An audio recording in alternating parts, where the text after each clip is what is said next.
कांग्रेस को इस अविश्वास प्रस्ताव का ज्यादा फायदा इसलिए भी नहीं होगा क्योंकि राहुल गांधी तो है नहीं, इसलिए वो हीरो की तौर पर किसे प्रोजेक्ट करेंगे।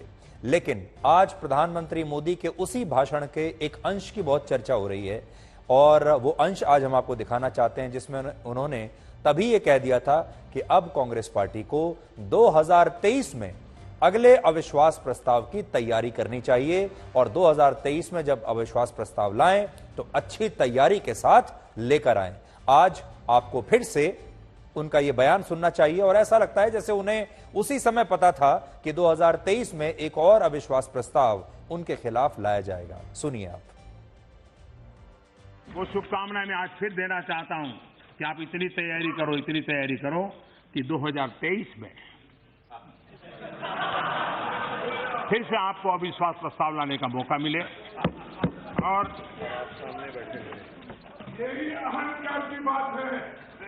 ये समर्पण भाव है, अहंकार का परिणाम है 400 से 40 हो गए, अहंकार का परिणाम है 400 से 40 हो गए और सेवा भाव का परिणाम है कि 2 से यहां आकर के बैठ गए, 2 से निकल करके आके बैठ गए। आप कहां से कहां पहुंच गए। अरे मिलावटी दुनिया में जीना पड़ रहा है, आप कोई लंबी बात करोगे तो शोभा नहीं देगी। तो अब जो अगला हफ्ता आपके लिए आने वाला है वो बहुत ही पॉलिटिकली चार्ज्ड हफ्ता होगा और आप ये समझ लीजिए कि जब ये अविश्वास प्रस्ताव पेश होगा लोकसभा में तो आपको संसद में लोकसभा की ये बहस सुनने को मिलेगी और हमारे देश में जिन लोगों की राजनीति में बहुत दिलचस्पी है उन्हें ये सारी बहस लोकसभा की ध्यान से सुननी चाहिए। आपको ये भी सुनना चाहिए कि विपक्ष के नेता क्या कह रहे हैं, उनकी बातों में कितना दम है, वो कौन सा तर्क दे रहे हैं ये बताने के लिए कि मोदी की सरकार जो है वो फेल हो गई है। और फिर आपको नरेंद्र मोदी का जवाब भी सुनना चाहिए। प्रधानमंत्री मोदी क्या कहते हैं अपने विजन के बारे में वो भी आपको सुनना चाहिए।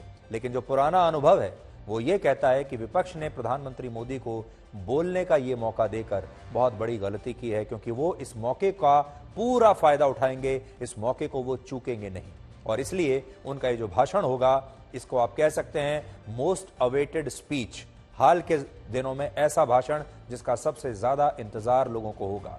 और सबसे बड़ी बात और क्या है, मोदी को इससे बड़ा मंच क्या मिल सकता है। एक तो लोकसभा का मंच, दूसरा ये ऐसा भाषण होगा जो दूरदर्शन चैनल पर आएगा, जो लोकसभा के चैनल पर आएगा, जो देश के सारे न्यूज चैनल्स पर लाइव प्रसारित होगा। कितना बड़ा मंच विपक्ष ने प्रधानमंत्री मोदी को दे दिया है, आप खुद सोचिए।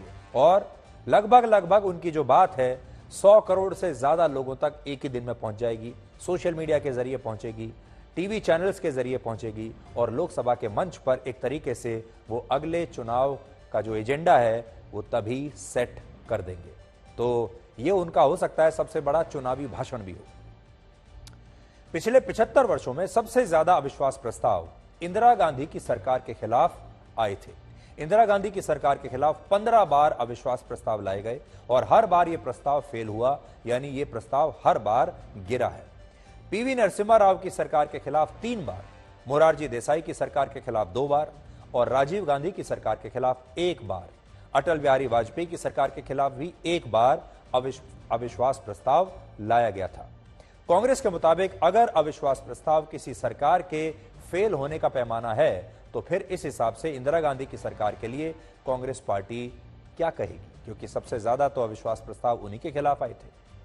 लेकिन कुल मिलाकर यह मैच बहुत दिलचस्प रहने वाला है, इसका आप इंतजार कीजिए।